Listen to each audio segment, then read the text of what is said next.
ರಾಜ್ಯದಲ್ಲಿ ಎಐಸಿಸಿ ಅಧ್ಯಕ್ಷರ ಸೂಚನೆಯ ಮೇರೆಗೆ ಕುರ್ಚಿ ಕದನ ನಿಂತಿತ್ತು. ಆದ್ರೀಗ ಸಿಎಂ ಸಿದ್ದರಾಮಯ್ಯನವರ ಆಪ್ತರೂ ಆಗಿರುವ ಸಚಿವ ಜಮೀರ್ ಅಹಮದ್ ಖಾನ್ ಮತ್ತೊಮ್ಮೆ ಕುರ್ಚಿ ವಿಚಾರಕ್ಕೆ ಮಾತನಾಡಿದ್ದಾರೆ. ಸದ್ಯಕ್ಕೆ ಸಿಎಂ ಕುರ್ಚಿ ಖಾಲಿ ಇಲ್ಲ, ಖಾಲಿ ಆದ ಮೇಲೆ ಚರ್ಚೆಯನ್ನ ಮಾಡಬೇಕು. ಸಿದ್ದರಾಮಯ್ಯ 5 ವರ್ಷ ಸಿಎಂ ಆಗಿಯೇ ಆಗಿರ್ತಾರೆ, ಪಕ್ಷದ ಅಧ್ಯಕ್ಷ ಕುರ್ಚಿ ಕೂಡ ಖಾಲಿ ಇಲ್ಲ ಅಂಥೇಳಿ ಜಮೀರ್ ಅಹಮದ್ ಖಾನ್ ಮಾತನಾಡಿದ್ದಾರೆ.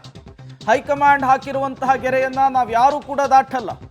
ಕೊಪ್ಪಳದಲ್ಲಿ ಸಚಿವ ಜಮೀರ್ ಅಹಮದ್ ಖಾನ್ ಕುರ್ಚಿ ಕದನದ ವಿಚಾರಕ್ಕೆ ಸಂಬಂಧಪಟ್ಟಂತೆ, ಕೆಪಿಸಿಸಿ ಅಧ್ಯಕ್ಷರ ಬದಲಾವಣೆಯ ವಿಚಾರಕ್ಕೆ ಸಂಬಂಧಪಟ್ಟಂತೆ ರಿಯಾಕ್ಟ್ ಮಾಡಿದ್ದು ಹೀಗೆ.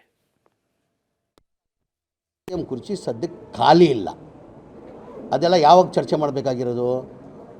ಖಾಲಿ ಆದಮೇಲೆ ಈ 5 ವರ್ಷ ಮಾನ್ಯ ಸಿದ್ದರಾಮಯ್ಯ ಅವರು ಮುಖ್ಯಮಂತ್ರಿಯಾಗಿ ಮುಂದುವರಿಸ್ತಾರೆ. ಈಗ ಕೆಪಿಸಿಸಿ ಈಗ ಮುಖ್ಯಮಂತ್ರಿ ಕುರ್ಚಿನೂ ಖಾಲಿ ಇಲ್ಲ, ಕೆಪಿಸಿಸಿ ಅಧ್ಯಕ್ಷನ ಕುರ್ಚಿನೂ ಖಾಲಿ ಇಲ್ಲ. ಈಗ ಒಂದು ನಿಮಿಷ ನಾನು ಹೇಳ್ತೀನಿ, ಒಂದು ನಿಮಿಷ. ಈಗ ಅವಧಿ ಮುಗ್ದಿದೆ, ಅದೆಲ್ಲ ಯಾರು ತೀರ್ಮಾನ ಮಾಡಬೇಕಾಗಿರೋದು? ಈಗ ಮಾನ್ಯ ಮುಖ್ಯಮಂತ್ರಿ ಕುರ್ಚಿನೂ ಖಾಲಿ ಇಲ್ಲ, ಮಾನ್ಯ ಅಧ್ಯಕ್ಷ ಕುರ್ಚಿನೂ ಖಾಲಿ ಇಲ್ಲ. ಈಗ ತೀರ್ಮಾನ ಮಾಡೋರು ಯಾರು? ನಮ್ಮ ಪಕ್ಷ, ಹೈಕಮಾಂಡ್ ಪಕ್ಷ. ನಾವು ಹೈಕಮಾಂಡ್ ಗೆರೆ ಹಾಕಿದ್ದು, ನಾವು ಯಾರೂ ಗೆರೆ ದಾಟಲ್ಲ. ಈಗ ಇದೆಲ್ಲ ತೀರ್ಮಾನ ಯಾರು ಸರ್ ಮಾಡಬೇಕಾಗಿದೆ? ನಮ್ಮ ಅಭಿಪ್ರಾಯ ನಾವು ಹೇಳ್ಬೋದು.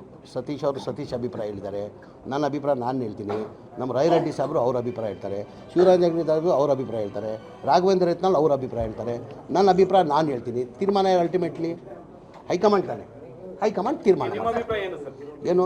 ಹೈಕಮಾಂಡ್, ನಾವೆಲ್ಲ ಹೈಕಮಾಂಡ್ ಶಿಸ್ತಿನ ಸಿಪಾಯಿಗಳು.